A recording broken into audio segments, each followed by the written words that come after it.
Bien, bonjour à toutes et à tous. Bienvenue pour cette première émission live de la Tribune Afrique en partenariat avec l'agence 35 degrés Nord sur la riposte africaine au Covid.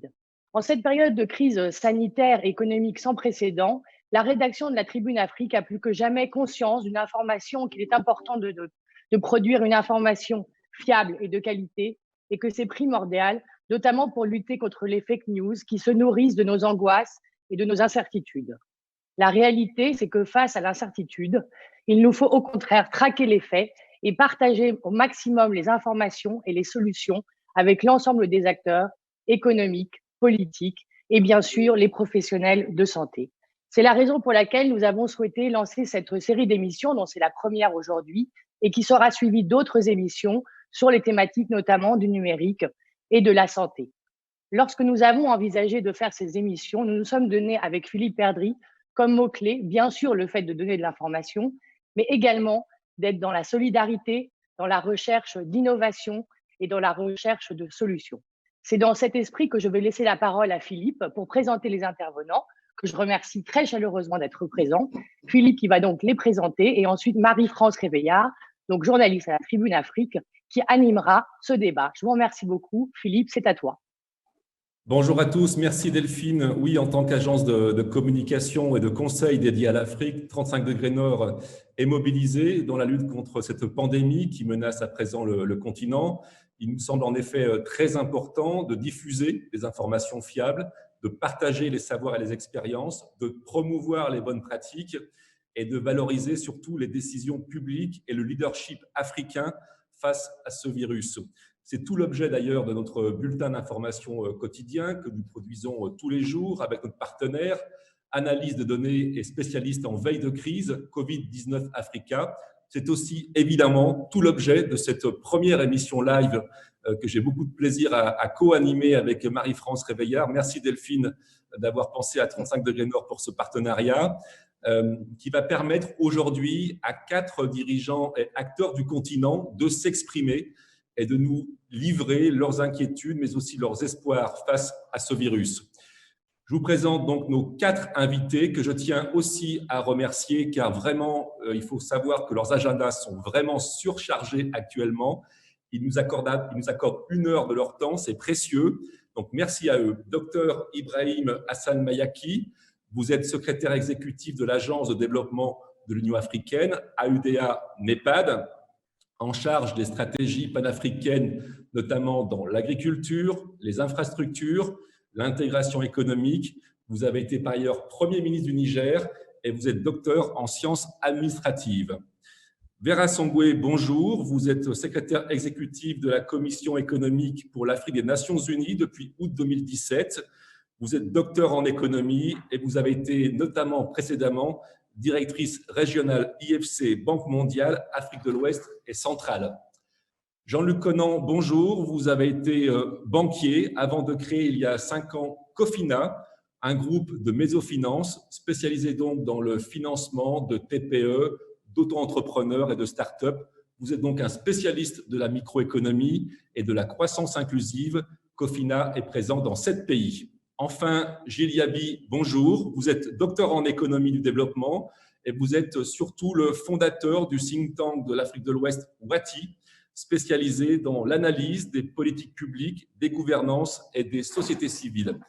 Vous le voyez donc, nous avons un panel de très haut niveau et parfaitement complémentaire.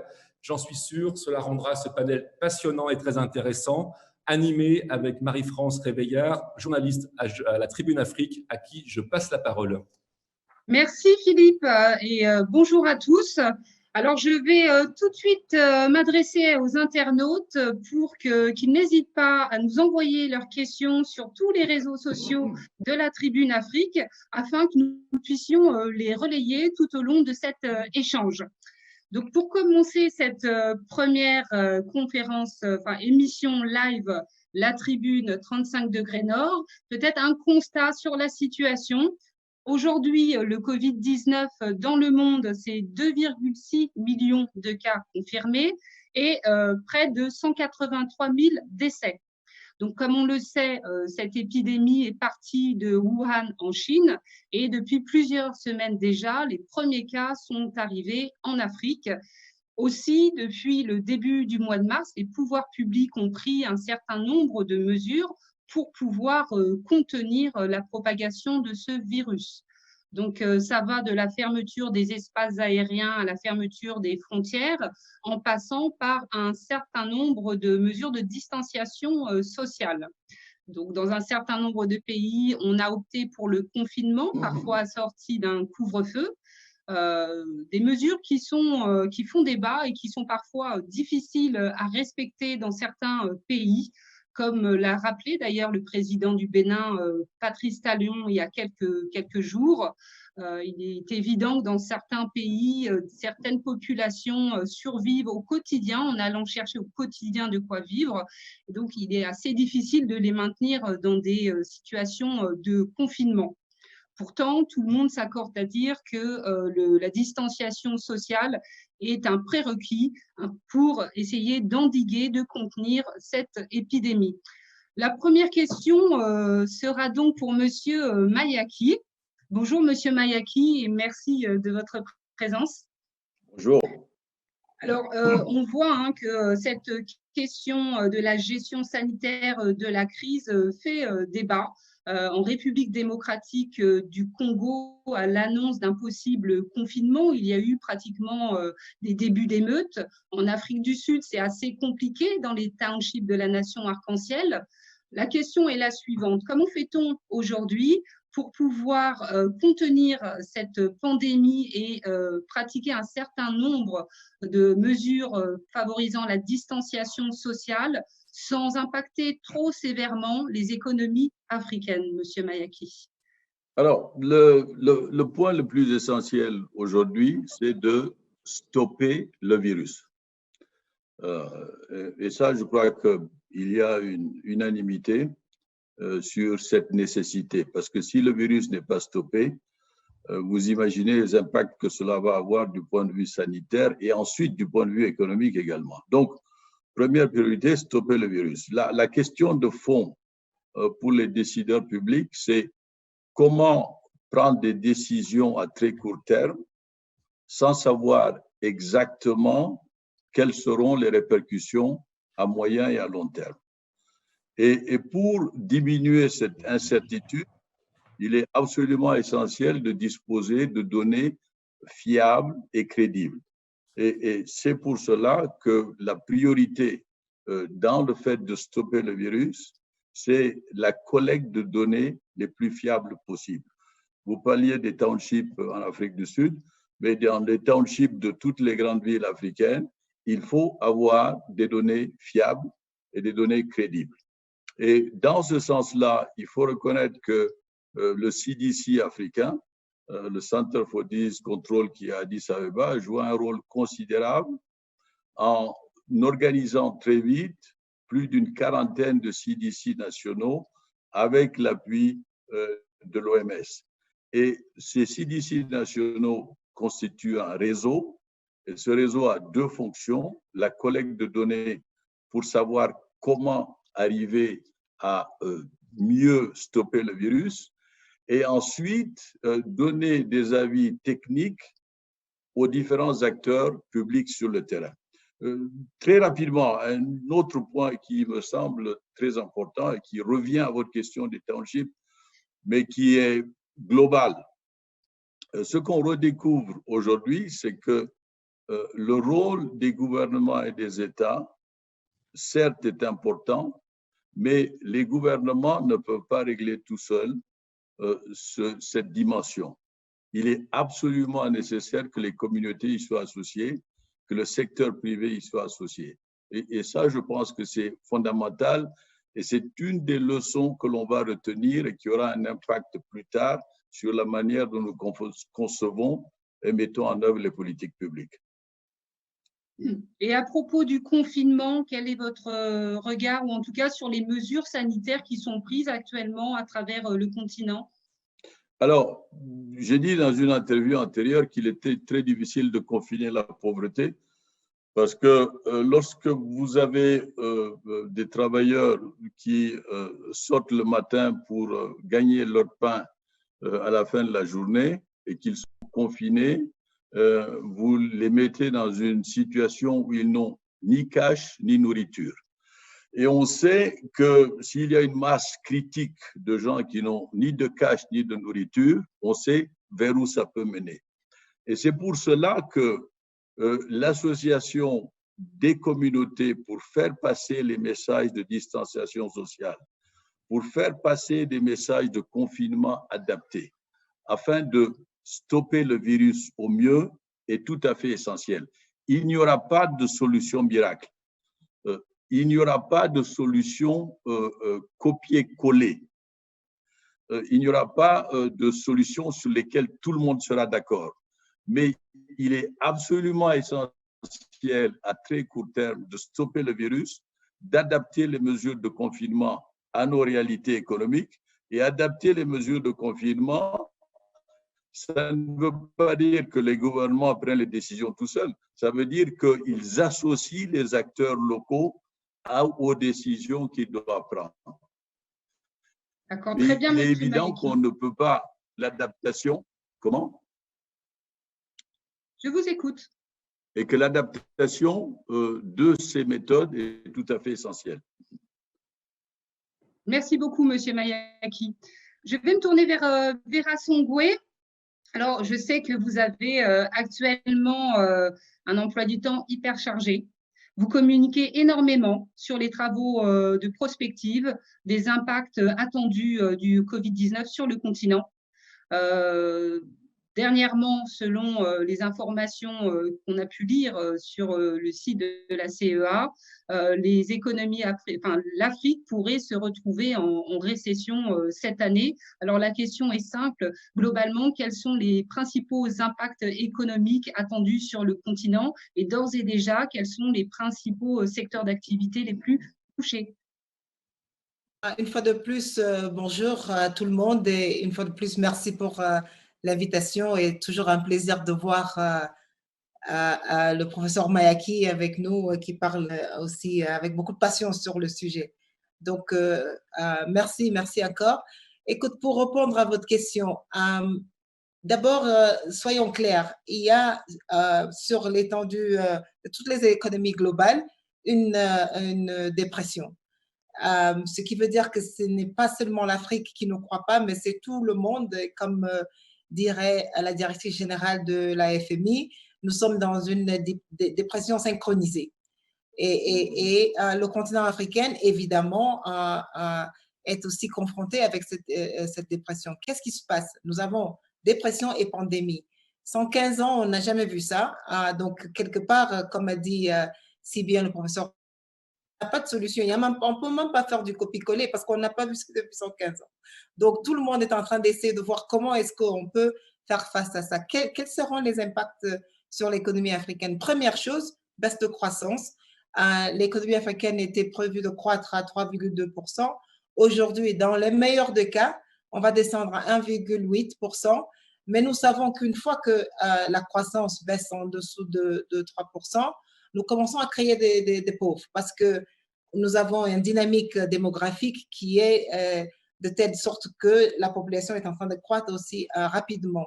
Ce qui fait qu'une fois qu'on a cette baisse de croissance assez aiguë, et ça, c'est dans les meilleurs cas. Les meilleurs cas, ça veut dire 1,8% si l'ampleur de cette pandémie n'est pas beaucoup plus répandue. Aujourd'hui, nous estimons que dans les meilleurs des cas, peut-être on va avoir 1,8%.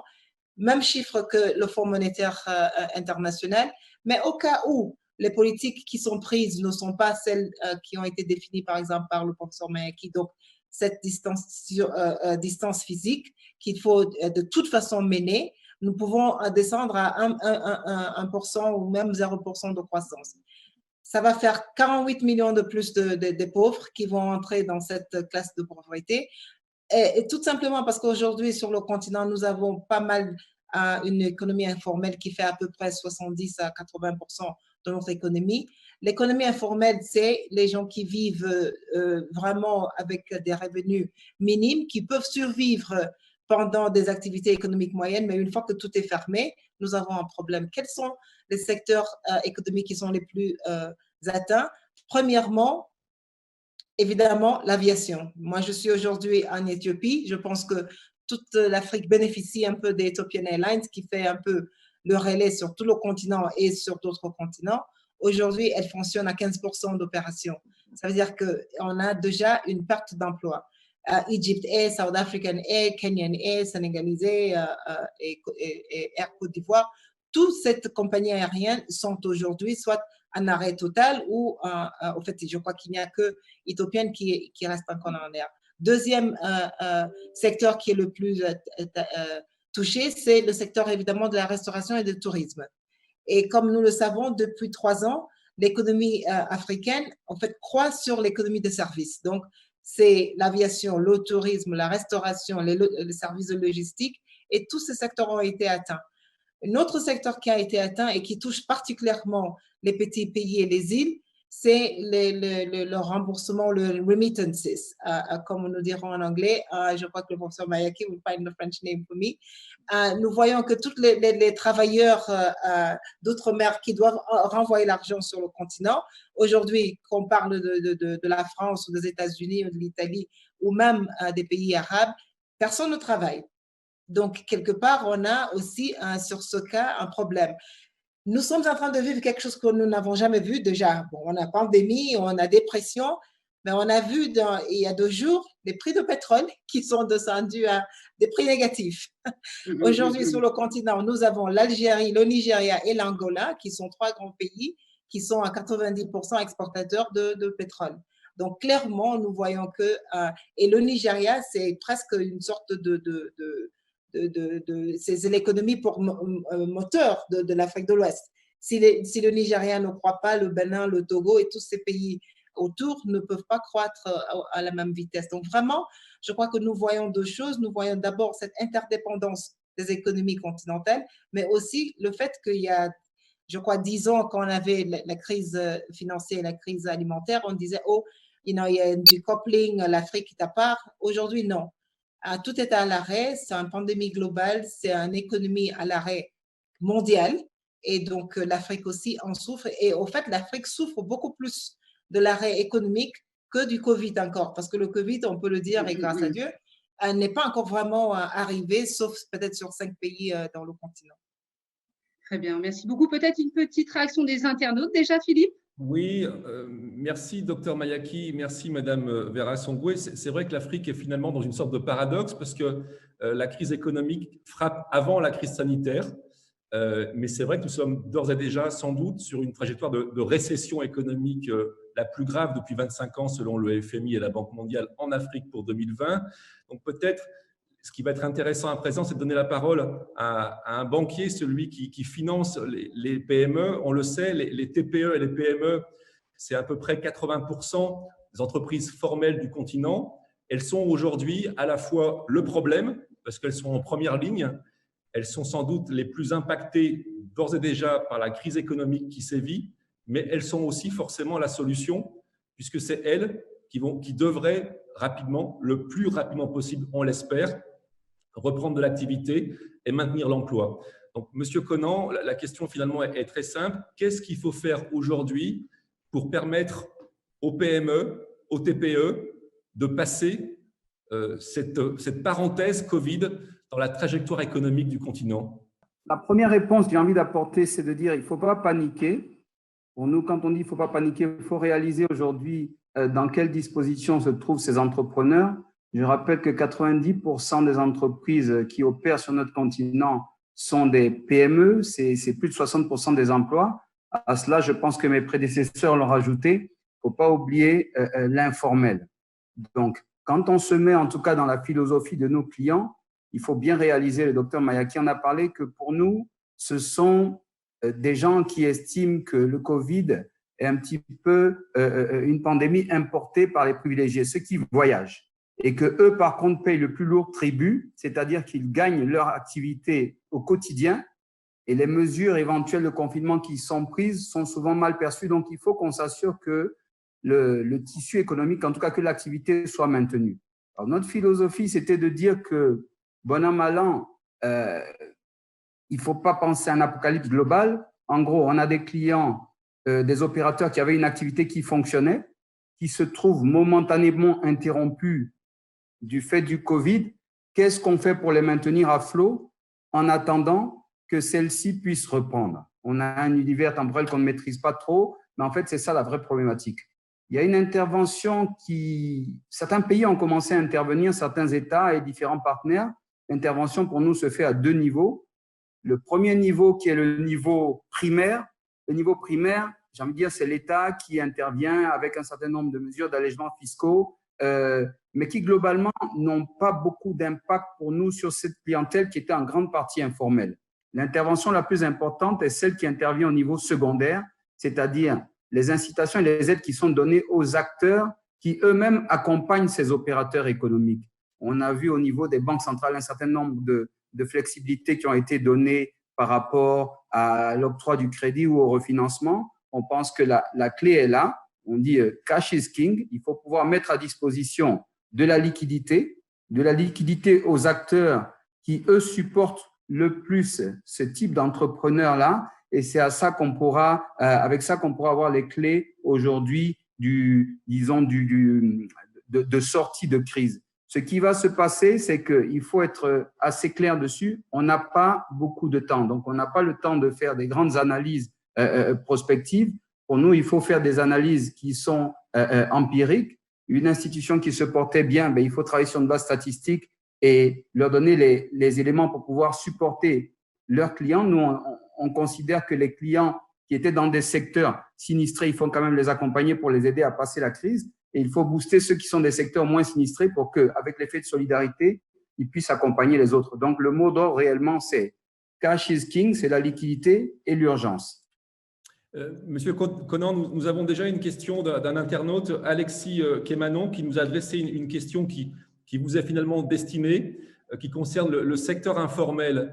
Qu'est-ce qu'on peut faire en urgence en soutien au secteur informel, notamment dans le secteur rural, qui est forcément éloigné des centres urbains, où souvent l'informel rural commercialise sa production.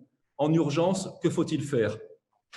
C'est plusieurs chaînes qui se mettent en place, mais disons qu'une fois que les capitaux sont disponibles aujourd'hui, on travaille en ce moment avec des grandes chaînes de distribution locale. De toute façon, comme une partie de la chaîne d'approvisionnement international est interrompue, c'est de mettre en place des produits structurés qui permettent d'acheter directement auprès des producteurs et de servir les rayons justement des chaînes de distribution. Donc ça, c'est des éléments concrets qui ont été mis en place, par exemple, ici en Côte d'Ivoire et qui sont en cours d'exécution. Il y a d'autres pays qui l'ont fait, le Sénégal pour ceux que je connais. Et ça, c'est des éléments concrets qu'on a mis en place, en gros réorientés vers un approvisionnement local qui existe aujourd'hui et mettre en place les différents acteurs de la chaîne, les institutions financières, les producteurs et les centres de distribution. Merci, M. Conan. Marie-France Réveillard, la suite avec M. Giliaby, sans doute. Oui, absolument. J'ai une question plutôt au niveau des perspectives politiques. Alors, Monsieur Yabi, vous avez été journaliste d'ailleurs, vous avez été analyste politique également, directeur du bureau d'ICG International Crisis Group à Dakar. Et donc, j'aimerais avoir un point de vue d'ordre politique, mais d'analyse systémique. Vous avez récemment déclaré à nos confrères que finalement, les impacts du Covid-19 pouvaient affecter le monde politique en Afrique. Alors, ce n'est pas sans rappeler une certaine note du Quai d'Orsay, l'effet pangolin, qui, selon cette note, la France serait déjà en train d'identifier de nouveaux potentiels interlocuteurs au cas où certains gouvernants seraient mis à mal après cette pandémie. Donc, moi, j'ai une ou deux questions par rapport à ce postulat. C'est-à-dire, pourquoi est-ce qu'aujourd'hui, la question se pose précisément en Afrique, alors que même si l'épidémie est arrivée un petit peu plus tard qu'en Europe, on voit que sur le continent, c'est-à-dire sur les 54 pays, il y a à peu près 25 000 cas de coronavirus confirmés et on en est déjà à 20 000 morts en France.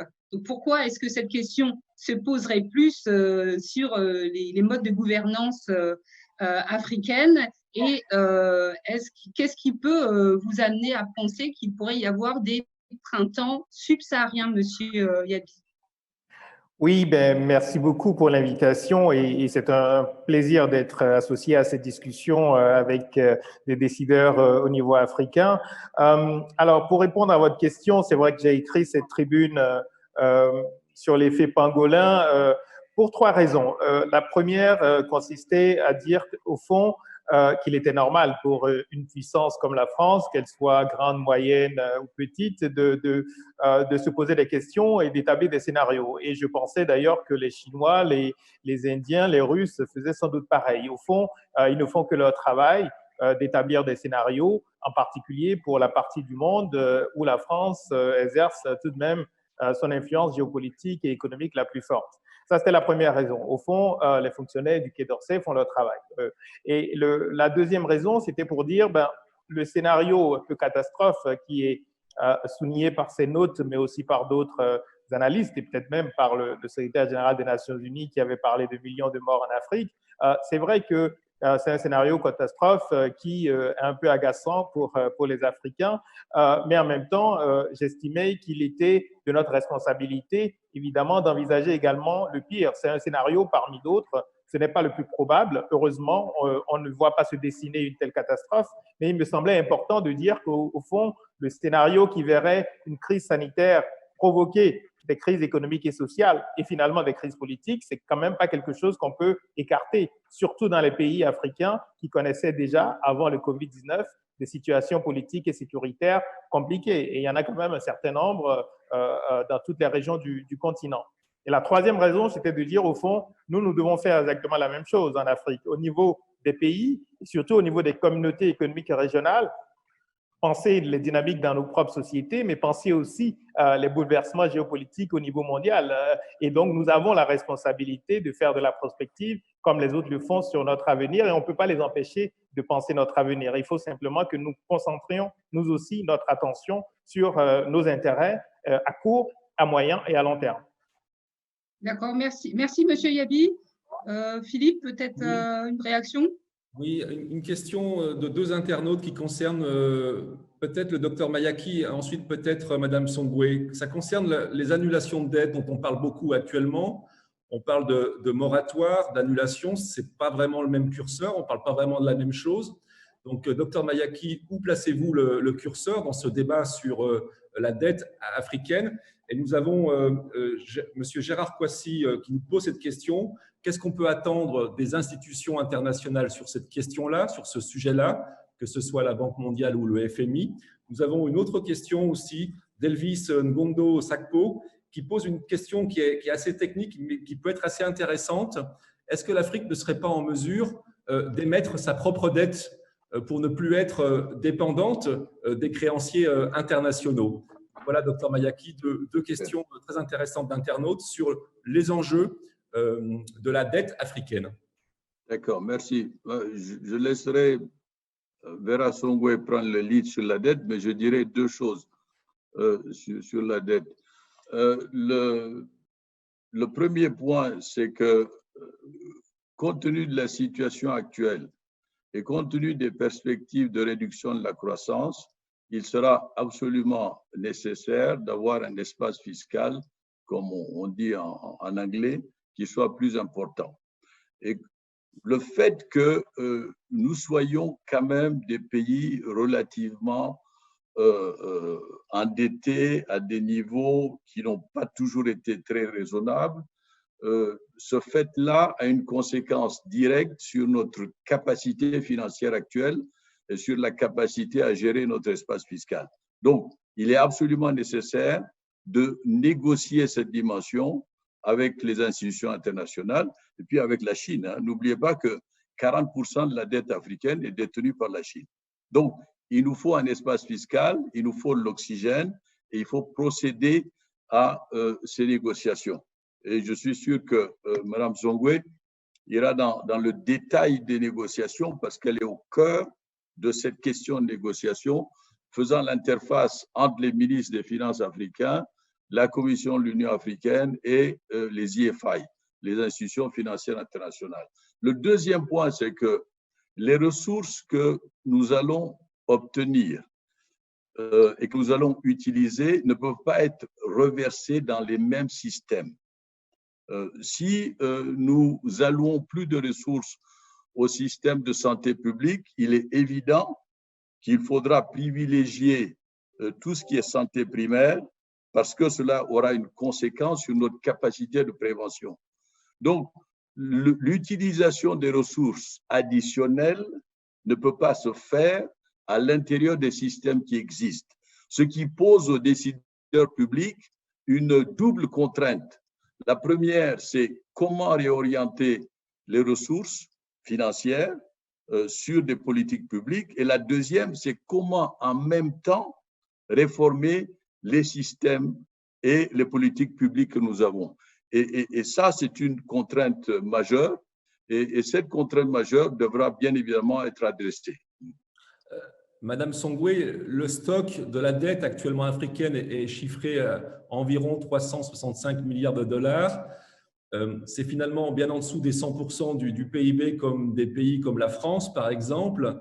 Ceci étant dit, actuellement, c'est un sujet important. Néanmoins, le débat actuellement sur la dette africaine, est-ce que vous ne craignez pas qu'il vienne altérer les capacités ultérieures des États africains à de nouveau emprunter avec une hausse des taux d'intérêt, un abaissement de leur notation?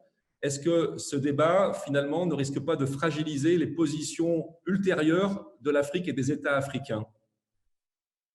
Non, je vous remercie pour cette question parce que je trouve qu'elle mérite un peu d'éclaircissement dans les débats. Comme a si bien dit le professeur Mayaki, je pense, mettons un peu peut-être d'abord les choses en ordre. Première chose, c'est vrai qu'avant cette crise, il y avait peut-être 9 pays, donc je répète 8 à 9 pays qui étaient vraiment en état de détresse de leur dette. Donc, souvenons-nous et rappelons-nous qu'il y en a 55 pays sur le continent, donc quand il y en a 9, l'Afrique n'est pas en crise. L'Afrique n'est pas en crise de dette. Donc, soyons un peu clairs, je pense qu'aujourd'hui, deuxième chose, l'Afrique ne demande pas une annulation de sa dette. Nous demandons un moratoire de paiement de services de la dette sur 2 ans. Une moratoire de paiement de services de la dette sur 2 ans, c'est pour comprendre un peu l'ampleur de cette crise, pour comprendre d'abord la première chose, comme a si bien dit le professeur Mayaki, c'est de répondre à la crise humanitaire. Répondre à la crise humanitaire demande un espace fiscal pour pouvoir revenir d'abord, comme a aussi dit M. Jean-Luc Conan, on doit d'abord s'assurer que ceux qui étaient dans l'économie informelle peuvent se nourrir, et ainsi de suite. 15 milliards qu'on recherche pour revenir aux demandes de la santé. Qu'est-ce qu'on est en train de dire? Et si on pouvait éclater un peu la question de la dette, nous avons la dette multilatérale, nous avons la dette bilatérale et la dette commerciale. Aujourd'hui, sur la dette multilatérale, on est peut-être à 6 milliards, 8 milliards de dollars. Ce n'est pas quelque chose d'important, mais je dois dire que les ministres des Finances ont demandé un moratoire sur la dette. Le Fonds monétaire aujourd'hui a déjà répondu sur 17 pays. Ces 17 pays ont déjà reçu plus ou moins ce qu'on pourrait appeler un moratoire sur la dette. Le G20, donc les économies de les 20 grands pays du monde qui se réunissent normalement, cette fois-ci sur la présidence de l'Arabie Saoudite, ont décidé il y a 10 jours qu'on pouvait aussi avoir un moratoire sur le service de la dette sur 9 mois, donc jusqu'ici la fin de l'année, sur la dette bilatérale. La dette bilatérale est à peu près 13 à 17 000 milliards pour l'Afrique. Donc voilà un peu, et là on est en train de revoir qu'est-ce qu'il faudrait faire pour qu'on puisse résoudre ce problème. Troisième, c'est évidemment la dette commerciale. Ça, c'est la plus grande partie de la dette africaine. Le G20 a demandé peut-être que nos créanciers peuvent revenir sur la table pour en discuter. Votre question est pertinente parce que si aujourd'hui, les Africains ne peuvent pas payer le service de la dette commerciale, ils entrent automatiquement en défaut. Parce que c'est des contrats qui sont établis. Et nous n'aimerons pas qu'on ait des pays africains qui entrent en défaut. Encore une fois de plus, soyons clairs.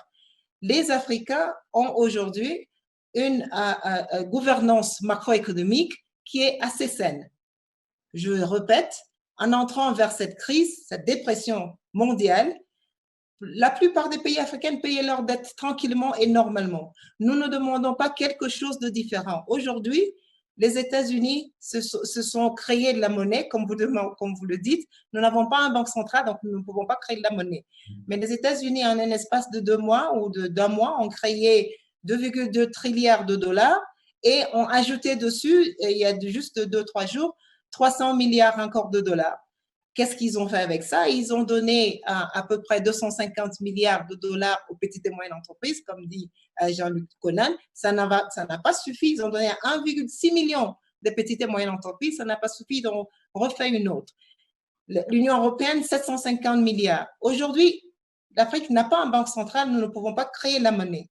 Donc, ce que les ministres de Finances africaines demandent, on a ce qu'on appelle les droits de tirage spéciaux auprès de la FMI, qui sont au fait une augmentation de la liquidité pour les banques centrales, pour les banques privées, pour qu'ils puissent donner de l'argent aux petites et moyennes entreprises africaines. Donc, 100 milliards pour l'espace fiscal et 100 milliards sur les TDS pour entrer dans le secteur privé, pour créer un peu de liquidité. Voici ce que l'Afrique est en train de demander. Nous ne demandons pas une exception, nous ne voulons pas faire défaut sur notre dette et nous sommes en train de travailler sur des mécanismes et sur des modalités qui vont aboutir à ce que l'Afrique puisse toujours respecter et honorer ses créanciers et en même temps avoir cette moratoire sur la dette sur 1 ou 2 ans pour pouvoir, rappelons-nous encore une fois de plus, premier objectif, sauver les vies. Donc, comment est-ce que nous pouvons acheter les PPE, les test kits et les ventilateurs pour en venir aux besoins de nos populations? Merci, Dr Mayaki et Madame Songwe. C'était très important d'avoir cette précision. Donc, en effet, nous parlons bien d'un moratoire de la dette et non pas d'un effacement ou d'une annulation, pour simplement donner un peu de souffle aux finances publiques africaines qui sont en stress, évidemment, du fait de la situation de cette pandémie qui exige des dépenses, notamment en matière de santé et de soutien au tissu économique. Et la même souffle qui a été donnée par les pays développés. Aujourd'hui, la France est passée d'un déficit de 3% à 7,8%. Elle s'est donné une souffle. Absolument. Alors, la Banque centrale européenne a produit 720 milliards de dollars. Elle se donnait une souffle. Donc, je pense qu'il ne faudrait pas qu'on pense que l'Afrique est en train de demander quelque chose de différent ou qu'elle demande un traitement exceptionnel. Non, pas du tout. En sachant que les pays du Nord ont déjà plus ou moins décaissé, engagé 5 000 milliards de dollars à l'échelle mondiale. Exact. Comme ça nous renvoie aux institutions internationales, aux partenaires, aux bailleurs, Monsieur Conan, qu'est-ce que vous demandez justement à ces institutions internationales pour aider, pour soutenir les banques, les institutions financières qui, à leur tour, pourront ensuite soutenir, financer les acteurs économiques? Vous demandez quoi? Du refinancement, de la garantie? Quels sont les outils qui vous semblent les plus efficaces? Alors, c'est un mix de plusieurs outils. La première chose, je dis, il faut distinguer les secteurs qui sont quasi à l'arrêt. Madame Songwe en a parlé, je pense, avant. On a parlé de l'hôtellerie, du secteur de la restauration. De toute façon, ceux-là ont besoin de lignes spéciales pour tenir le temps de reprendre une activité. Ils n'ont plus d'activité. Donc, ceux-là, on les aborde un petit peu différemment. Il s'agit pour nous de mettre en place des lignes de découvert et de financement pour leur permettre de payer le minimum de charges auxquelles ils doivent faire face en attendant la reprise. Comme on dit, on peut guérir un malade, on n'a pas encore les capacités de ressusciter un mort, donc il faut les maintenir en activité, en vie. Ça, c'est la première chose. La deuxième chose, c'est les secteurs qui ont démontré une certaine résilience à la crise. Je vous garantis que tout le secteur informel a une grande qualité, c'est que ce sont des gens qui ont une adaptabilité phénoménale. Les vendeurs ambulants aujourd'hui sont devenus des vendeurs de masques et de gel hydroalcoolique. Ils vont bientôt se transformer en vendeurs de produits vivriers de proximité. Donc, ça veut dire qu'il faut qu'on puisse avoir des lignes pour pouvoir les mettre à leur disposition et que les flux capitaux, marchandises continuent de circuler. D'un autre côté, il y a des secteurs beaucoup plus sinistrés qu'il ne faut pas laisser nécessairement à l'abandon et pour ça, les gouvernements sont en train de mettre en place aussi des fonds de garantie parce que la liquidité vient aussi avec une garantie. Régler le problème de liquidité, c'est une chose, mais régler le problème d'orienter les capitaux vers les secteurs qui en ont besoin en est une autre. Et ça, on ne peut pas le faire sans nécessairement la garantie. La garantie est d'autant plus importante que ce sont des secteurs qui de toutes les façons sont frappés différemment. Donc sans ça, on n'y arrivera pas. Donc il y a un mix de garantie, de liquidité et probablement aussi, et ça les banques centrales ont déjà commencé, un assouplissement des ratios prudentiels qui vont permettre de rester dans une certaine normalité parce que dans tous les cas de figure, on ne pourra pas les respecter pendant cette période, donc notamment les ratios de liquidité. Merci, Monsieur Conan. J'ai une question d'Alice de Cambrai qui s'adresse au docteur Mayaki, mais j'ajoute aussi Gilles Yaby, parce qu'elle vous concerne aussi. Le Covid-19 met en lumière les dysfonctionnements de plusieurs pays africains, dit-elle, face au dénuement des systèmes sanitaires africains. Ne faut-il pas élaborer un nouveau modèle de développement? Docteur Mayaki, est-ce que l'Afrique n'est pas dans l'obligation éventuellement d'élaborer d'autres politiques publiques après le passage de cette crise du Covid-19? Est-ce qu'il n'y a pas une nouvelle Afrique en matière de politique de développement et de politique publique qui doit s'élaborer?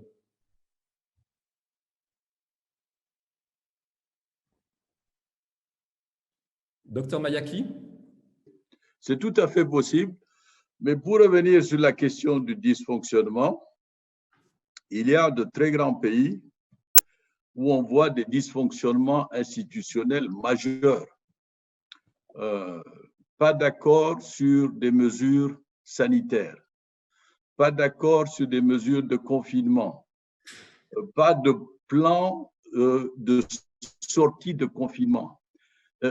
Il y a de très grands pays où vous voyez ce dysfonctionnement-là de manière tout à fait extraordinaire, entre guillemets. Alors, je crois que le Covid-19 révèle profondément la qualité institutionnelle de tous les États, qu'ils soient du Nord ou du Sud.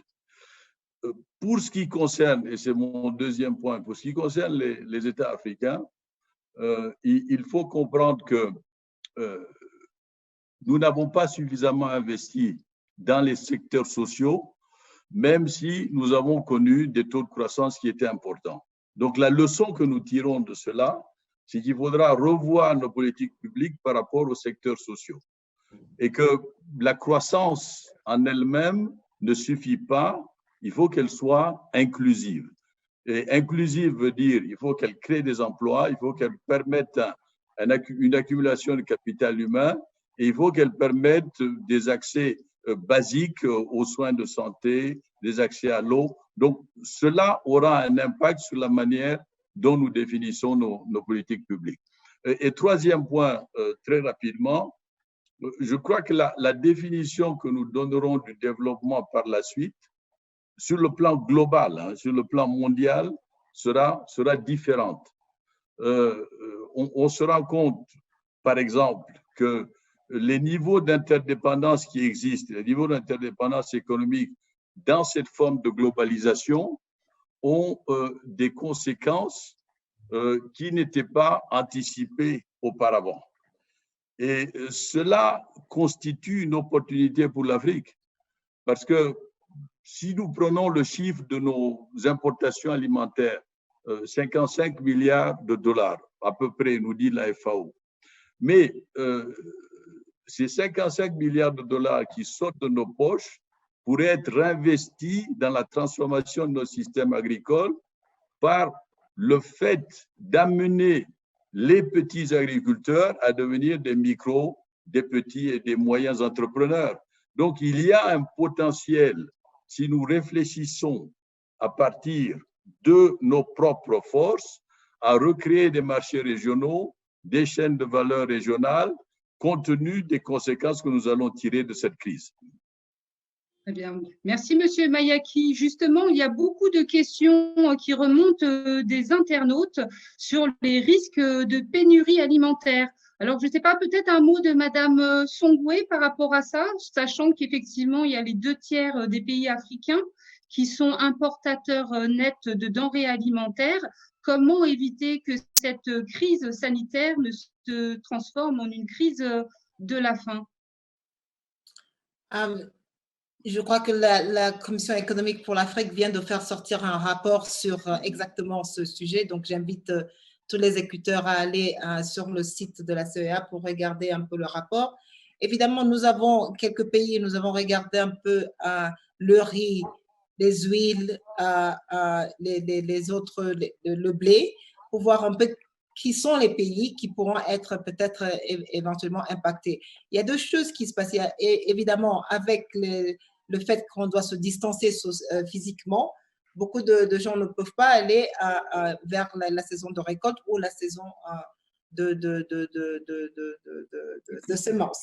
Donc, ce que nous sommes en train de faire, c'est de dire, et souvenons-nous, est très important, 54 pays ont fermé leurs frontières sur l'exportation de denrées alimentaires, y compris la Chine, la Turquie, le Vietnam, d'où vient le riz, le blé. Donc, ce que nous sommes en train d'essayer de faire aujourd'hui, et nous travaillons avec évidemment le professeur Mayaki, la FAO, AGRA et tous les autres, pour voir si sur les pays peuvent tout de suite entrer en cultivation, l'Éthiopie, la Guinée, la Côte d'Ivoire et autres qui sont un peu sur l'Afrique de l'Ouest, est-ce que nous pouvons doubler ou tripler la production de riz et de blé pour que ça soit vendu vers les voisins, les pays voisins. Donc, par exemple, la Guinée sur le Libéria et la Sierra Leone.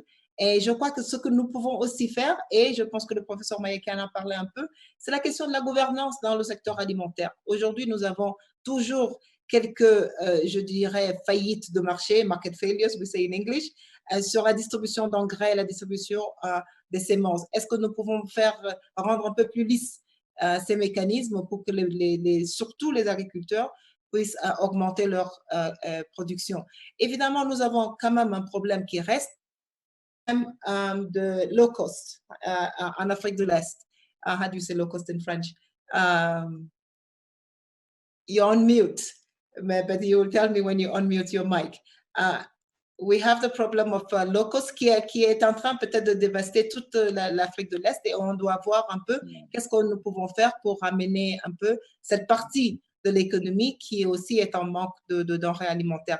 Mais je pense au fait que c'est là, donc encore une fois de plus parler le professeur Mayaki, souvenons-nous qu'avant la crise, on était tous comme Africains, et je pense que ce leadership africain, on parlait de la ZLECAf, la zone de libre-échange économique continental africain, où les Africains devaient commercer un peu plus entre eux. Et je pense que ce que nous allons voir sur les denrées alimentaires et sur les produits pharmaceutiques, c'est qu'on va avoir beaucoup plus de commerce entre les pays africains. Mais c'est toujours vrai qu'il va falloir qu'on fasse un stock sur si vraiment on nous dit que cette crise de Covid va durer 6 à 8 mois, il faudrait qu'il y ait des stockages de grains et de produits alimentaires de part et d'autre pour pouvoir venir en aide. Mais je dois dire, aujourd'hui, nous avons eu quelque chose de très important, un séminaire, si je peux, pour 2 minutes, parler de la technologie.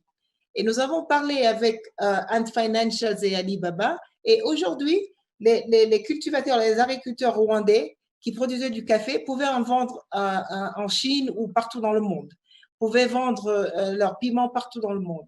Et ce qui va se passer, je pense, c'est que ce n'est pas tellement un problème de pénurie de nourriture, mais un problème d'interruption des chaînes de supply chains. Et il va falloir qu'en travaillant peut-être sur la réponse et la riposte sur le Covid, de voir comment est-ce que nous pouvons utiliser la technologie pour s'assurer que s'il y a du riz au Sénégal, ça peut aller au Malawi, et quelles sont les chaînes logistiques pour faciliter un peu ces échanges sur le continent. Okay. Locust is acridien, voilà. Acridien. Merci, M. Mayaki. En Afrique de l'Est. Thank you. J'aimerais faire réagir M. Yabi justement au propos de Mme Songwe par rapport à la ZLECA. La ZLECA qui devait entrer en opérationnalisation cet été, donc une opérationnalisation qui semble peut-être reportée, étant donné les circonstances. J'aimerais avoir votre avis d'analyste politique sur le rôle justement que pourrait jouer la ZLECA pour apporter une réponse commune face à ce type de crise. Protéiforme, sanitaire d'abord, et ensuite, sachant qu'aujourd'hui, on voit bien en Union européenne les difficultés qu'on a eues pour s'accorder sur des stratégies communes. Oui, alors je vais répondre rapidement sur la ZLECA, qui n'est pas le sujet nécessairement que je suis le plus, avant de revenir sur la santé. Je crois qu'il y avait une question sur les systèmes de santé, et je crois qu'il est très important de reparler quand même de la crise sanitaire. Sur la ZLECA, je dirais simplement que le problème, c'est qu'aujourd'hui, on est en mode urgence et que je ne suis pas sûr que les calendriers d'opérationnalisation des différents programmes, y compris l'opérationnalisation de la ZLECA, puissent être tenus compte tenu de cette crise sanitaire et économique. Par contre, je pense que toutes les interventions l'ont montré jusque-là. L'élément le plus important, c'est qu'on a aussi des opportunités. Et on a, je pense, surtout une opportunité extraordinaire de se refocaliser sur la production en Afrique, sur la production locale. Je crois que c'était un impératif pour la création d'emplois qui me semble être l'un des besoins les plus importants pour l'avenir du continent. Mais je crois que ça l'est encore davantage aujourd'hui avec la crise du Covid, qui montre les limites de tout ce qui, disons, relève des échanges internationaux, des chaînes de valeur internationales, et qui montre qu'il faut quand même se focaliser au moins sur les besoins essentiels d'alimentation et qu'on soit capable de produire en Afrique l'essentiel, disons, des produits qui répondent aux besoins les plus fondamentaux. Donc, je crois qu'il y a là des opportunités très importantes pour remettre sur la table aussi la question de l'industrialisation. Alors, je reviens au système de santé. Monsieur Yabi, justement, avant que vous répondiez à la question de la santé, je vous propose justement de vous poser des questions que nous avons reçues sur ce sujet-là, que je trouve une question très concrète, qui nous est posée par Madame Ghislaine Cara, que je salue et que je remercie. Comment travailler si on n'est pas en bonne santé? Comment se soigner dans les hôpitaux? Question de Ghislaine Cara, qu'est-ce que vous répondez en termes de politique publique, en termes de gouvernance et en termes de modèle de développement? Oui, alors je pense qu'il faut bien dire que si les scénarios catastrophes ont été élaborés par rapport au continent, c'est précisément en raison de la faiblesse du système de santé. L'idée, c'est que si le virus n'est pas contenu, les systèmes de santé dans la plupart des pays africains ne seraient pas capables de faire face aux besoins, disons, de soins des personnes développant les formes graves. Et je crois qu'heureusement, peut-être que ce qui nous sauve beaucoup, c'est la jeunesse de la population africaine qui fait qu'on n'a pas effectivement les mêmes, disons, la même flambée qu'ailleurs. Mais je crois que nous, à Wati, nous avions publié en février un rapport sur les systèmes de santé en Afrique de l'Ouest et sur le besoin impératif de les améliorer. C'était avant la crise du Covid et c'était en tout cas indépendamment de la crise du Covid-19. Je crois qu'il vaut mieux quand même, pour faire face à n'importe quelle pandémie, avoir 10 médecins ou 20 médecins pour 10 000 habitants que d'en avoir 1 ou 0,5, comme un certain nombre de pays africains. Donc, je crois que la crise nous révèle l'importance absolue, je crois, du rôle de l'État et du rôle des politiques publiques, en particulier dans le domaine de la santé. Et je crois qu'on n'a pas besoin de changer nécessairement de modèle et de chercher des solutions révolutionnaires. On a besoin d'investir dans la prévention, on a besoin d'investir dans les ressources humaines, comme le font tous les pays. Lorsqu'on regarde les statistiques, par exemple, d'effectifs de personnel de santé en Afrique du Nord, ils sont déjà beaucoup plus importants que ce qu'on a dans les pays d'Afrique de l'Ouest, par exemple. Et je crois qu'il y a des exemples de pays à revenus pas très élevés qui ont su développer des systèmes de santé qui répondent aux besoins de leur population. On pense bien sûr à Cuba, mais aussi à un certain nombre de pays asiatiques qui ne sont pas nécessairement beaucoup plus riches que les pays africains. Donc, je crois qu'il faut qu'on revienne aux questions structurelles et qu'on se serve de cette crise pour mettre sur la table des questions structurelles comme celles des systèmes de santé, mais aussi des systèmes éducatifs. Très bien, merci Monsieur Yabi. Alors, on arrive pratiquement au terme déjà de cette première émission. J'aimerais pour conclure peut-être avoir un mot de chacun d'entre vous sur ce qu'on pourrait, sur quoi on pourrait s'attendre à l'issue de cette crise. Y aura-t-il, entre guillemets, un avant et un après Covid, tant en termes de faire du business en Afrique qu'en termes de gouvernance? Peut-être qu'on va commencer par Monsieur Mayaki. Oui, je pense qu'il y aura un avant et un après Covid mondial d'abord.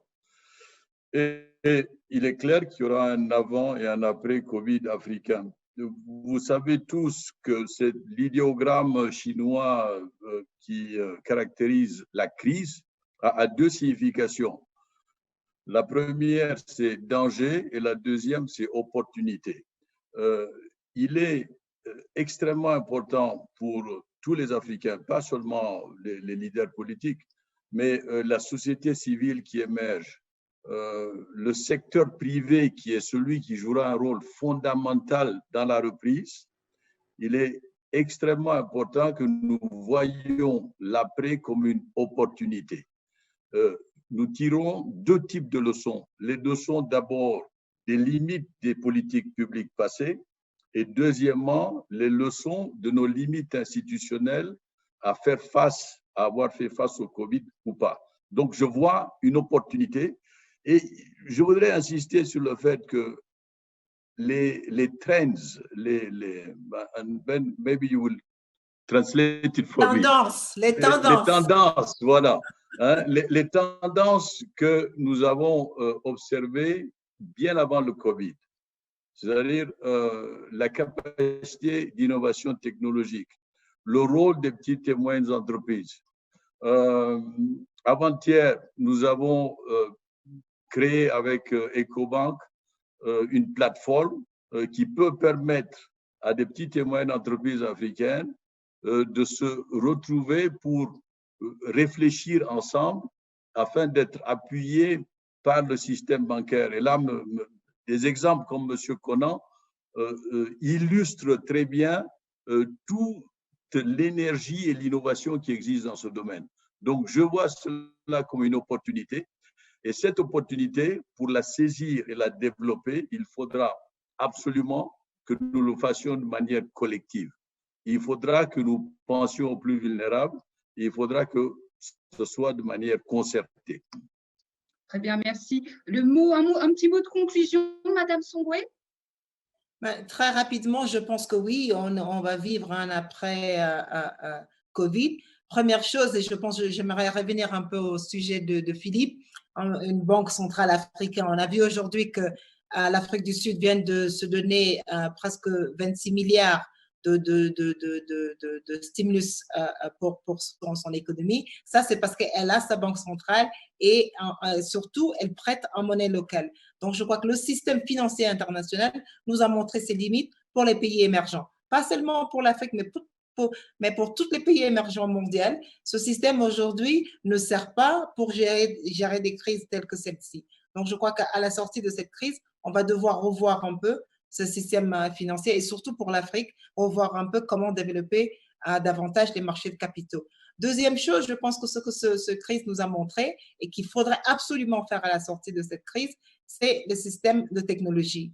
Et l'utilisation aujourd'hui, le broadband et l'accès à la technologie sur le continent, c'est 27%. Ce n'est pas du tout suffisant pour faire face à ces crises. Nous avons vu aujourd'hui, nous avons à peu près 800 millions de jeunes enfants qui ne sont pas à l'école et qui n'ont pas accès à cette éducation parce qu'en fait, ils n'ont pas accès à la télécommunication. Et troisième chose, malheureusement, je pense que cette crise va nous créer une inégalité, un système d'inégalité à la sortie de la crise qui serait beaucoup, beaucoup plus aigu. Il va falloir que, comme a dit le professeur Mayaki, quelles seront les nouvelles politiques sociales qui devront être prises pour s'assurer que ceux qui vont tomber dans la pauvreté à cause de cette crise peuvent tout de suite et très vite se relever. Et il va falloir qu'on réfléchisse ensemble et en collaboration. Et je pense que ça passerait toujours par le commerce et il va falloir revoir un peu tout le système commercial mondial. Merci beaucoup, Madame Songwe. Un mot de la fin, Monsieur Conan? Oui, alors moi, ce que je retiens en tout cas, et qui j'espère se confirmera, quand on sera sorti de la crise, et je dis pas si, je dis quand, parce que nous en sortirons, c'est qu'un nouveau regard se posera quand même sur la façon dont nous gérons et nous avons géré cette crise. Nous sommes en train de le faire avec d'une façon à laquelle personne ne s'attendait. Ça, c'est la première des choses. La deuxième chose, je retiens la flexibilité, l'adaptabilité et la digitalisation. On en parlait juste avant. On n'imaginait pas à quel point on pourrait faire du télétravail et travailler avec juste un portable. Et donc, on va réaliser à quel point les nouvelles technologies sont importantes pour nous permettre de rattraper notre retard de développement. Il y a une formidable solidarité qui s'est développée aussi et qui fait qu'on arrive justement pour les plus nantis à aider l'ensemble des couches sociales qui dépendent de nous, le microsystème qui dépend de nous, c'est important. Et pour les plus nantis, il y a une chose qu'on va tous retenir, pour ceux qui sont un peu comme nous privilégiés, c'est l'épargne c'est ce qu'on met de côté avant de dépenser ou ce qu'on met de côté après avoir dépensé. Parce que je pense que personne ne s'imaginait qu'il pouvait se retrouver sans emploi, avec pas de perspective. Et je pense que ça va changer aussi nos paradigmes. Merci beaucoup, Jean-Luc Conan. Monsieur Yabi? Oui, très rapidement, en 3 mots. Homework, les travaux de maison, c'est-à-dire que les problèmes structurels, les faiblesses structurelles que nous avions en Afrique avant la crise, nous les aurons après. Donc, il est important de continuer à travailler sur ces questions qui sont fondamentales. Système de santé, système éducatif, mais également système politique. Deuxièmement, inégalité. Je crois que Mme Songwe l'a déjà dit, lorsqu'on sort des crises, on va se retrouver avec des inégalités qui vont encore se creuser et qui étaient déjà, dans certains pays, extrêmes. Je crois qu'il faut absolument repolitiser la question des inégalités et la mettre au devant, y compris peut-être au devant de celle de la croissance économique. Troisième mot, la politique. Je crois que le rôle des États, il est fondamental, mais le rapport de confiance entre les gouvernants et les gouvernés, il est absolument fondamental. Aujourd'hui, les populations écoutent les gouvernants lorsqu'on a déjà au préalable une certaine confiance. Donc, je crois que ce qu'il faut espérer, c'est que l'après-Covid, ce soit aussi une redéfinition du rapport entre les gouvernants et les gouvernés en Afrique. Merci beaucoup. Merci beaucoup. Merci à tous. Le temps qui nous est imparti est déjà terminé. C'était passionnant. Je remercie vraiment tout le monde, Monsieur Mayaki, Madame Songwe, Monsieur Conan, Monsieur Yabi. Merci beaucoup, Philippe, de m'avoir accompagné. Alors, cette émission sera disponible en replay sur nos réseaux sociaux et sur le site internet de latribune.fr. Il sera assorti d'une synthèse réalisée par notre rédacteur en chef, Mounir Elfiguigui, que je salue. Voilà, donc il y aura un prochain rendez-vous le 6 mai à la même heure. Et cette émission sera consacrée justement au rôle du digital et des télécommunications pendant cette période de pandémie. Voilà, je vous remercie donc tous infiniment. Et bien écoutez, restez connectés à la Tribune Afrique. Je vous dis à très bientôt. Merci. Prenez soin de vous. Merci. Au revoir.